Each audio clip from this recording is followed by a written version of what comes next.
Hello बच्चों, let us read this question. So the question says, a piece of wire is sent in the shape of parabola y is equal to kx square. तो एक wire को bend किया गया parabola के shape में. parabola का equation हमें given है y is equal to k x square. y यहाँ पे वर्टिकल एक्सिस है. with a bead of mass m on it. तो m मास का बीड यानी कि एक माला भी वहां पे रख दिया गया. the bead can slide on the wire without friction.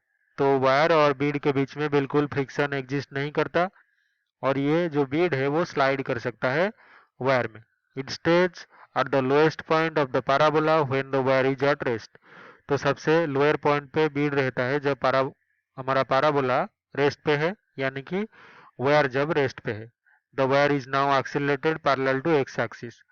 तो एक्स एक्सिस में हमने क्या किया, एक्सिलरेट किया पैराबोला को या फिर वायर को विथ ए कांस्टेंट एक्सीलरेशन ए. तो एक्सीलरेशन हमें ए गिवन है जो कि पैरेलल है एक्स एक्सिस के. The distance of new equilibrium position on the Beed. तो नया जो पोजीशन होगा इक्विलिब्रियम का बीड के स्लाइड करते हुए वायर में वो हमें फाइंड आउट करना है. Where the bead can stay at rest with respect to the wire from y axis.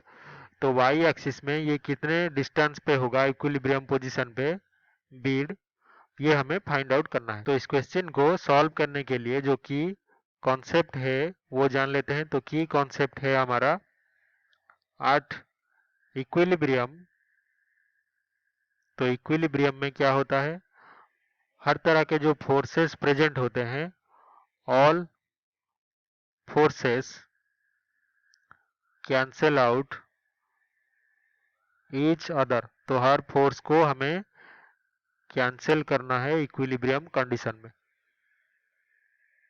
तो अभी क्वेश्चन के हिसाब से हमारे पास एक पैराबोलिक वायर है और इसका equation y is equals to k x square है. तो इसके ऊपर रेस्ट पे एक बीड था, लेकिन जैसे ही वायर को हमने एक्स एक्सिस के पैरेलल, तो मान लीजिए ये हमारा एक्स एक्सिस है और ये वाई एक्सिस है, तो इसके पैरेलल हमने मोशन करना शुरू कर दिया तो बीड जो है वो स्लाइड होके कुछ एक हाइट तक चलाएगा. तो हमें एक्सीलरेशन जो गिवन है वो a है. तो बीड मान लीजिए इसका जो पहले जो पॉइंट था वहां से x डिस्टेंस डिस्प्लेस हुआ है. तो ये बीड जहाँ पे है उसके ऊपर एक नॉर्मल रिएक्शन फोर्स रहेगा n जो कि परपेंडिकुलर होगा टू द वायर.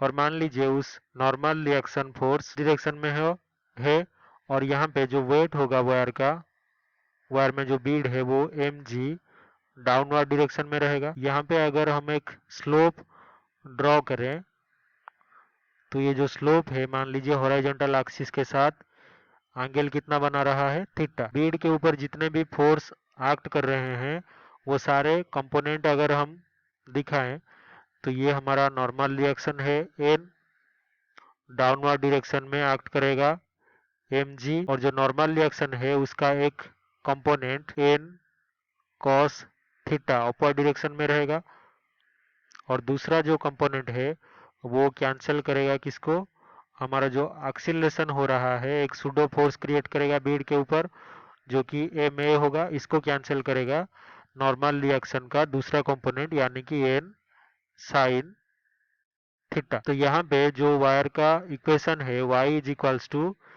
के एक्स स्क्वायर, तो इसको अगर x के साथ हम डेरिवेटिव ले तो dy बाई dx जो है वो हमारा स्लोप हो जाएगा. तो स्लोप हमें पता है कितना, टैन थीटा होता है. तो टैन थीटा कितना हो जाएगा, 2 के एक्स.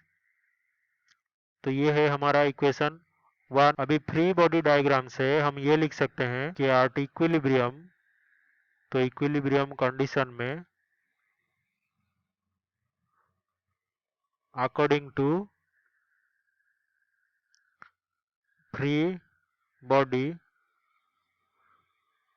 डायग्राम जो हमारा फोर्सेस है n साइन थीटा, ये कंपोनेंट कैंसिल करेगा किसको, ma को, तो दोनों इक्वल होंगे.